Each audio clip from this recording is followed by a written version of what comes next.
Hello students and welcome to Physics Pep Talk. So C E T ಬರಿತಾ ನೀವು ಯಾವ್ಯಾವ subject ಮೇಲೆ focus ಮಾಡಿದ್ರೆ ನಿಮಗೆ ಬೇಕಾಗಿರೋ ಸೀಟ್ ಸಿಗತ್ತೆ. ಯಾಕಂದರೆ ಎಲ್ಲರೂ ಏನು ಇಂಜಿನಿಯರಿಂಗಿಗೆ ಹೋಗೋದಿಲ್ಲ. So after your second P U C ಒಂದಿಷ್ಟು ಜನ agriculture B S C in ಅಗ್ರಿಕಲ್ಚರ್ಗೆ ಹೋಗ್ತೀರಾ. ಸೊ ಒಂದಿಷ್ಟು ಜನ veterinary B S C veterinary, naturopathy, yoga ಈ ಥರ ಡಿಫ್ರೆಂಟ್ ಕೋರ್ಸಸ್ಗೆ ಹೋಗೋ ಪ್ಲ್ಯಾನ್ ಮಾಡಿ ಇಟ್ಕೊಂಡಿರ್ತೀರ. ಬಟ್ ನಿಮಗೆ ಇವಾಗ ಸಿ ಇ ಟಿಲಿ ಯಾವ್ಯಾವ ಸಬ್ಜೆಕ್ಟ್ದು ಮಾರ್ಕ್ಸ್ ಕನ್ಸಿಡರ್ ಮಾಡ್ತಾರೆ ನಿಮ್ಮ ರ್ಯಾಂಕಿಂಗ್ಗೆ ಅನ್ನೋ ಕುತೂಹಲ ಇರುತ್ತೆ. ಫೋಕಸ್ ಯಾವುದ್ರ ಮೇಲೆ ಮಾಡಬೇಕು ಅನ್ನೋ ಐಡಿಯಾ ಇರೋದಿಲ್ಲ ಅಲ್ವಾ. ಸೊ ಈ ವಿಡಿಯೋದಲ್ಲಿ ಎಲ್ಲ criteria for different courses for the year 2025 ನಾನು ಡಿಸ್ಕಸ್ ಮಾಡ್ತಾ ಹೋಗ್ತೇನೆ.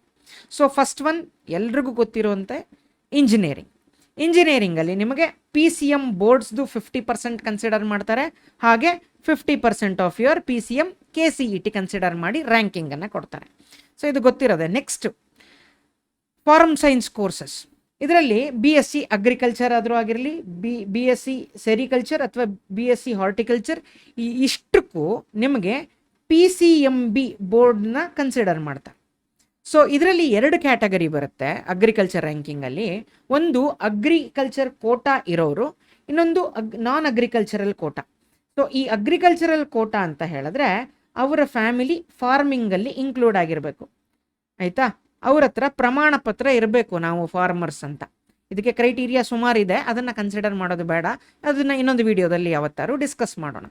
ಸೊ ಇವರಿಗೆ ಅಗ್ರಿಕಲ್ಚರಲ್ ಕೋಟಾದಲ್ಲಿ ನೀವೇನಾದರೂ ಫಾಲ್ ಆಗ್ತಾ ಇದ್ದರೆ ನೀವು ಒಂದು ಪ್ರಾಕ್ಟಿಕಲ್ ಎಕ್ಸಾಮ್ ಬರೆಯೋದಿರುತ್ತೆ. ನಿಮಗೆ ಅಗ್ರಿಕಲ್ಚರಲ್ ಪ್ರಾಕ್ಟಿಕಲ್ ಎಕ್ಸಾಮು ಅಟೆಂಡ್ ಆಗಬೇಕು. ನೀವು ಅದನ್ನು ಸಪ್ರೇಟಾಗಿ ಕಟ್ಟಿ ಅಟೆಂಡ್ ಆಗಬೇಕು. ಸೊ ನಿಮ್ಗೆ ಯಾವ ಥರ ಇರುತ್ತೆ ರ್ಯಾಂಕಿಂಗ್ ಅಂತ ಹೇಳಿದ್ರೆ 25% of P C M B ಬೋರ್ಡ್ಸ್ನ ಕನ್ಸಿಡರ್ ಮಾಡ್ತಾರೆ, 25% of P C M B K C E T consider ಮಾಡ್ತಾರೆ, ಜೊತೆಗೆ 50% ಆಫ್ ಅಗ್ರಿಕಲ್ಚರಲ್ ಪ್ರಾಕ್ಟಿಕಲ್ಸ್. ಇದರಲ್ಲಿ ಸ್ಕೋರಿಂಗ್ ಈಸಿ ಇರುತ್ತೆ. ಸೊ ಇದನ್ನು ತುಂಬ ಜನ ಆನ್ಲೈನಲ್ಲೂ ಕಂಡಕ್ಟ್ ಮಾಡ್ತಾರೆ. ಸೊ ನಮಗೆ ಗೊತ್ತಿರೋಂಗೆ ರಾಜು ಬೆಳದಿಂಗಿ sir of Agriline is conducting this course, ಬೇಕಾದರೆ ಹೋಗಿ ಚೆಕ್ ಮಾಡ್ಕೊಂಡು, ಆಯಿತಾ. ಅದಾದಮೇಲೆ ಇವಾಗ ನಾನು ಈ ಕೋಟಾದಲ್ಲಿ ಫಾಲ್ ಆಗೋರ ಬಗ್ಗೆ ಮಾತಾಡೋದು ಬೇಡ. ಈಗ ಜನರಲ್ ಸ್ಟೂಡೆಂಟ್ ನಮ್ಗೆ ಯಾವ ಕೋಟಾನೂ ಇಲ್ಲ. ಸೊ ನಾವು ನಾನ್ ಅಗ್ರಿಕಲ್ಚರಲ್ ಬ್ಯಾಕ್ಗ್ರೌಂಡಿಂದ ಬರ್ತಾ ಇರೋದು. ನಮಗೆ ಹೇಗೆ ರ್ಯಾಂಕ್ ಅಲಾಟ್ ಆಗುತ್ತೆ ಅಂತ ಕೇಳಿದ್ರೆ 50% of P C M B boards, 4 subject consider ಆಗುತ್ತೆ, ಆಯಿತಾ. ಜೊತೆಗೆ 50% of P C M B K C E T. So ನನಗೆ ಫೋನ್ ಮಾಡಿದವ್ರು ಕೇಳೋದಿದೆ, ನಾನು ಬರೀ ಪಿ ಸಿ ಎಮ್ ಬರೆದ್ರೆ ನನಗೆ ರ್ಯಾಂಕ್ ಸಿಗುತ್ತಾ, ನಾನು ಬರೀ ಪಿ ಸಿ ಬಿ ಬರೆದ್ರೆ ನನಗೆ ಅಗ್ರಿಕಲ್ಚರ್ ರ್ಯಾಂಕ್ ಅಲಾಟ್ ಆಗುತ್ತಾ ಅಂದರೆ ಕನ್ಸಿಡರೇ ಆಗೋದಿಲ್ಲ ಅಲ್ವಾ. ನೀವು 4 ಬರೀಬೇಕು, ಆಯಿತಾ. In order to get a rank under this segment ನೀವು 4 ಸಬ್ಜೆಕ್ಟನ್ನು ಬರೀಬೇಕು, ಆಯಿತಾ. ನೆಕ್ಸ್ಟ್ ನೋಡೋದಾದರೆ ಬಿ ಎಸ್ ಸಿ ವೆಟರ್ನರಿ. ನಿಮಗೆ ಇದರಲ್ಲಿ ಎರಡು ಟೈಪು. ಅಗ್ರಿಕಲ್ಚರಲ್ ಕೋಟಾದಲ್ಲಿ ಫಾಲ್ ಆಗೋದೊಂದು, non agricultural quota. So agricultural ಕೋಟಾದಲ್ಲಿ ಫಾಲ್ ಆಗೋರಿಗೆ 50% of P C B consider ಮಾಡ್ತಾರೆ. ಸಿ ಇ ಟಿದು ಬೋರ್ಡ್ಸ್ ಅಲ್ಲ, ಸಿ ಇ ಟಿದು ಪಿ ಸಿ ಬಿ ಮತ್ತು ಅಗ್ರಿಕಲ್ಚರಲ್ ಪ್ರಾಕ್ಟಿಕಲ್ದು 50% ಕನ್ಸಿಡರ್ ಮಾಡ್ತಾರೆ. ಅದ್ರ ಮೇಲೆ ನಿಮಗೆ ರ್ಯಾಂಕ್ ಅಲಾಟ್ ಆಗುತ್ತೆ. ಈಗ ನಾರ್ಮಲ್ ಜನರಲ್ ಸ್ಟೂಡೆಂಟ್ಸ್ ಅಪ್ಪ, ನಾವು ಯಾವುದು ಪ್ರಾಕ್ಟಿಕಲ್ಸ್ ಬರ್ದಿಲ್ಲ, ನಮಗೆ ಹೇಗೆ ಅಂದರೆ 100% ಸಿ ಇ ಟಿ ಸ್ಕೋರೇ ಕನ್ಸಿಡರ್ ಮಾಡ್ತಾರೆ.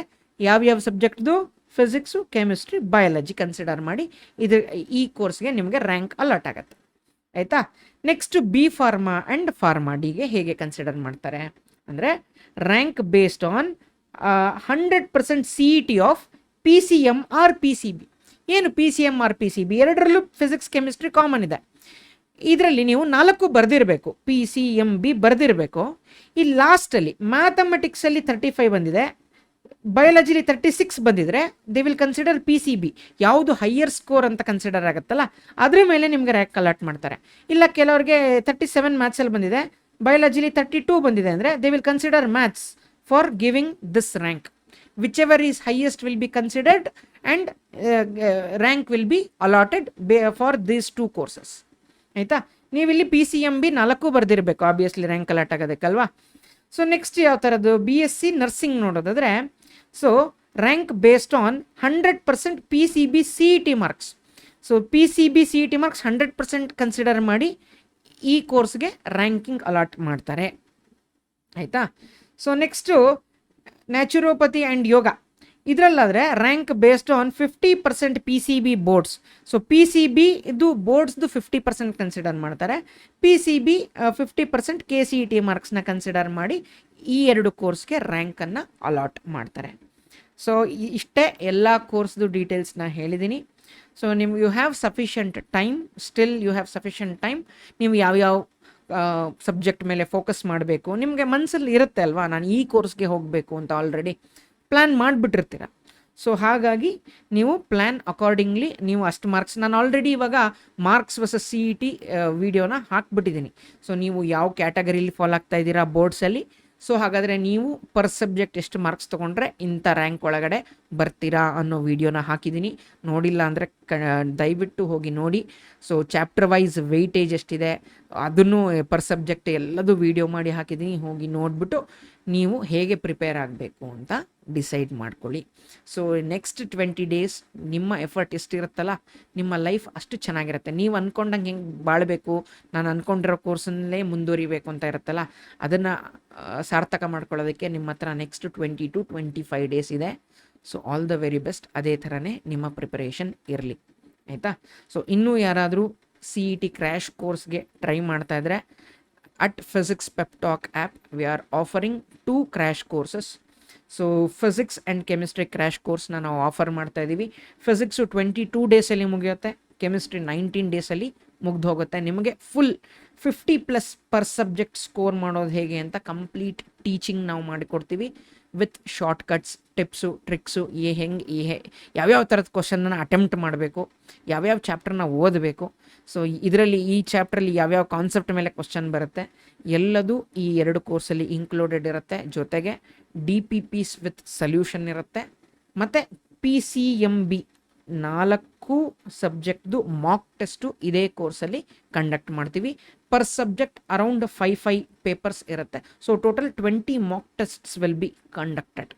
ಸೊ ಮಾಕ್ ಟೆಸ್ಟು ತುಂಬಾ ಮ್ಯಾಟ್ರ್ ಆಗುತ್ತೆ ನಿಮಗೆ ಸಿ ಇ ಟಿ ರ್ಯಾಂಕಿಂಗಲ್ಲಿ, ಆಯಿತಾ. ನಿಮಗೆ ಮಾಕ್ ಟೆಸ್ಟ್ ಅಟೆಂಡ್ ಮಾಡಿದೆ ಡೈರೆಕ್ಟಾಗಿ ಹೋಗಿ ಸಿ ಇ ಟಿ ಬರಿತೀನಿ ಅಂದರೆ ನಿಮಗೆ ಟೈಮ್ ಮ್ಯಾನೇಜ್ಮೆಂಟ್ ಮಾಡೋದಕ್ಕೆ ಆಗೋದೇ ಇಲ್ಲ.